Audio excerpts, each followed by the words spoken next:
19 জানুয়ারি 2026। আজকের দিনে কোন কোন ব্যবসা বাণিজ্যের ক্ষেত্রে ভালো হবে, কোন কোন রাশির বন্ধুদের সে সম্পর্কে আলোচনা। মেষ রাশির বন্ধুদের ক্ষেত্রে প্রযুক্তি, স্টার্টআপ, মেশিনারি এবং কনস্ট্রাকশন বিজনেসের ক্ষেত্রে ভালো হতে যাচ্ছে। বৃষ রাশির বন্ধুদের রিয়েল এস্টেট, কৃষিভিত্তিক কাজ, খাদ্যপণ্য এবং গৃহস্থালী সামগ্রীর ব্যবসা বাণিজ্য ভালো চলবে। মিথুন রাশির বন্ধুদের শিক্ষা, যোগাযোগ, মিডিয়া এবং প্রকাশনা ব্যবসার ক্ষেত্রে ভালো হতে যাচ্ছে। কর্কট রাশির বন্ধুদের হোটেল, রেস্টুরেন্ট, জনসম্পর্কীয় কাজ, ব্যবসা বাণিজ্য এবং কসমেটিক গুডসের ব্যবসা ভালো চলবে। সিংহ রাশির বন্ধুদের নেতৃত্বমূলক কাজ, ম্যানেজমেন্ট এবং শিল্পকলা ও বিনোদন সংক্রান্ত ব্যবসা বাণিজ্য ভালো চলবে।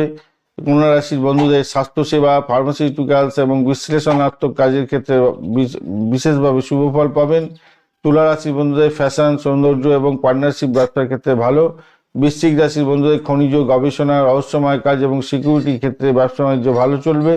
ধনু রাশির বন্ধুদের শিক্ষা, ধর্মীয় প্রকাশনা এবং বিদেশ সম্পর্কীয় ব্যবসা বাণিজ্যের ক্ষেত্রে ভালো হবে। আর মকর রাশির বন্ধুদের প্রশাসন, সরকারি কাজ, নির্মাণ শিল্প, রিয়েল এস্টেটের ব্যবসা বাণিজ্যের ক্ষেত্রে ভালো হতেই যাচ্ছে। কুম্ভ রাশির বন্ধুদের সামাজিক কাজ, এনজিও এবং প্রযুক্তি ও গবেষণামূলক কাজের ক্ষেত্রে ব্যবসা বাণিজ্যের ক্ষেত্রে ভালো হবে। আর মীন রাশির বন্ধুদের ক্ষেত্রে শিল্পকলা, সঙ্গীত এবং আধ্যাত্মিক কাজ ও ভ্রমণের ব্যবসার ক্ষেত্রে ভালো হতে যাচ্ছে। ধন্যবাদ বন্ধু, ভিডিওটি দেখার জন্য। লাইক, শেয়ার, কমেন্ট করতে ভুলবেন না। এই ধরনের ভিডিও পেতে অবশ্যই চ্যানেলটি সাবস্ক্রাইব করে রাখবেন। বন্ধু, সঙ্গে থাকুন, ভালো থাকুন।